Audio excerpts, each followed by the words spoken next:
The day I got into Columbia, my mother decided to give my life to my sister.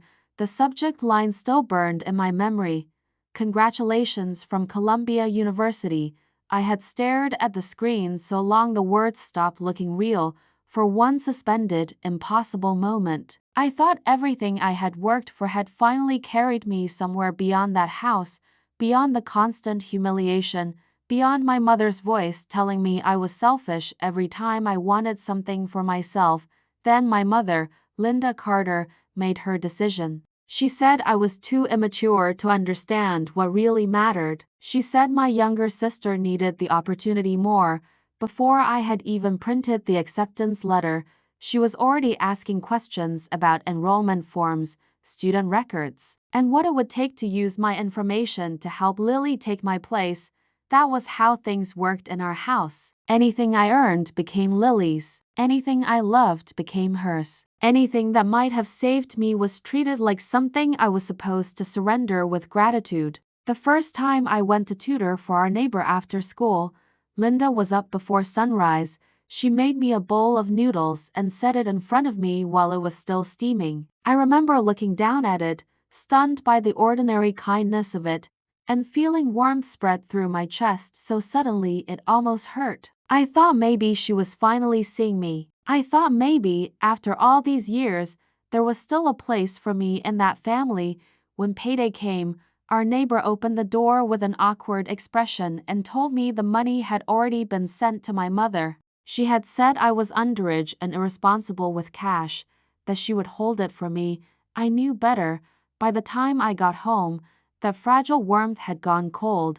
The front door was open. Inside, the living room had been transformed for Lily's graduation party. There were silver balloons, string lights, trays of food, and a banner stretched across the back wall with her name in glittering letters. On the dining table sat a brand new MacBook, still in the box, beside a stack of expensive gifts wrapped in tissue paper. All of it was for Lily. Linda was smiling in that soft, practiced way she used around guests. She was telling one of my aunts that not getting into a 4-year university wasn't the end of the world. The community college was still something to celebrate. That was when I understood what my paycheck had become. Not savings, not support, not something meant to help me survive, just decoration for someone else's life.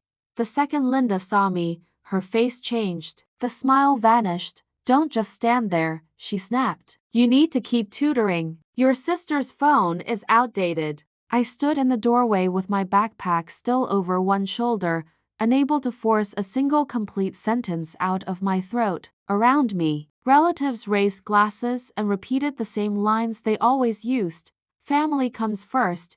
You're the older sister. Lily needs you." No one looked directly at my face long enough to notice I was trying not to cry.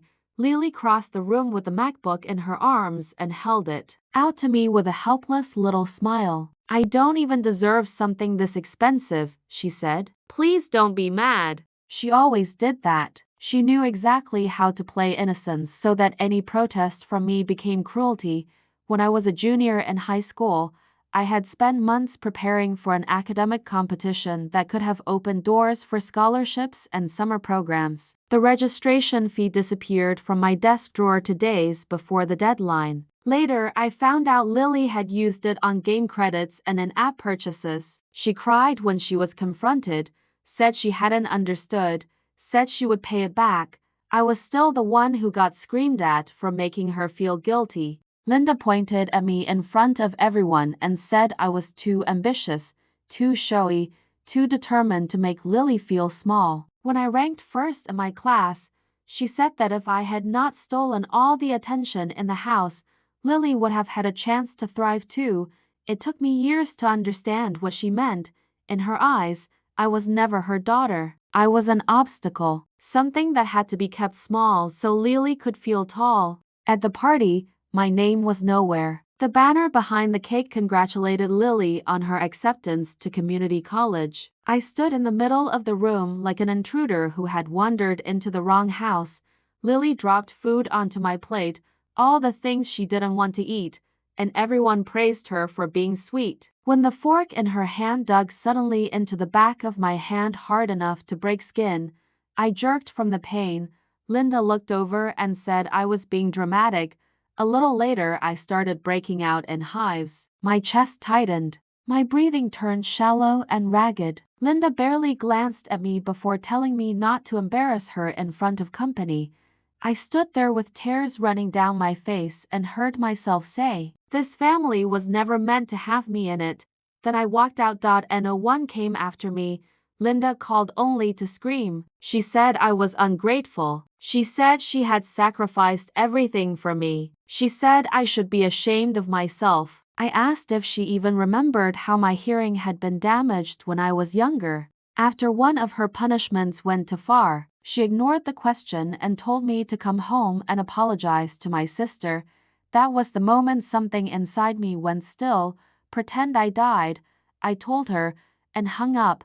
I went back that night only to pack. There was almost nothing in my room worth taking besides my documents, some worn clothes, and the acceptance letter I had hidden inside a chemistry textbook. Even then they accused me of stealing. Linda and Lily tore through drawers and boxes, searching for things they imagined I had taken, until the plain emptiness of my room exposed the truth.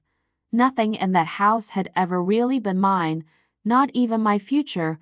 When they realized I was serious about leaving, everything escalated. I was shoved to the floor, shouted over, accused of betraying the family. Linda said college was wasted on me and that Lily would make better use of the opportunity. She had already started tampering with paperwork. She had my personal information, my student ID numbers, copies of my records. While I fought to get free, I watched them try to rewrite my life in real time. Then they locked me in my room.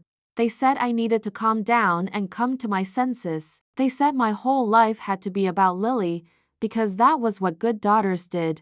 I remember the darkness, the smell of dust, the sting in my palms as I grabbed a chair and swung it at the door. Once, twice, again, wood splintered. My hands were bleeding. I kept going because that door had become the shape of everything that had ever trapped me.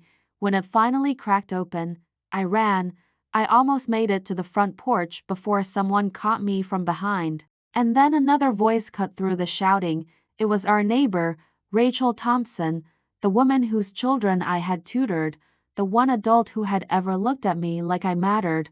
I dropped to my knees in front of her, shaking so hard I could barely speak, and told her they were trying to destroy my life. For the first time, someone believed me. Rachel called the police. The officers came into that house and pulled everything into the light. The altered documents, the financial theft, the confinement, the injuries. The lies that had been treated for years like private family matters suddenly became what they really were, crimes. At the station, I signed my statement with a hand that would not stop trembling. But when I finished, I felt something I had never felt before, finality. They called me heartless after that, ungrateful, cruel, a monster. But by then I understood that they had been destroying me in pieces for years, and the only thing I had done was refuse to disappear quietly. Linda and the others were convicted. Lily, who had spent most of her life protected from consequences, was finally left without anyone to hide behind. And I left. Years later, I saw them once on the news, crying and asking for forgiveness, saying they wanted to be a family again. I watched for less than a minute before I turned off the television. The girl who had once begged for their love was gone. That same year, I stood on the porch of Rachel Thompson's house holding a pie I had baked badly and a bouquet I almost threw away from nerves. She opened the door, looked at me, and smiled the way she always had, like I was never an inconvenience, never a burden, never too much. My voice shook when I asked, "Would it be okay if I called you Mom?" And for the first time in my life, home sounded like a word that might belong to me.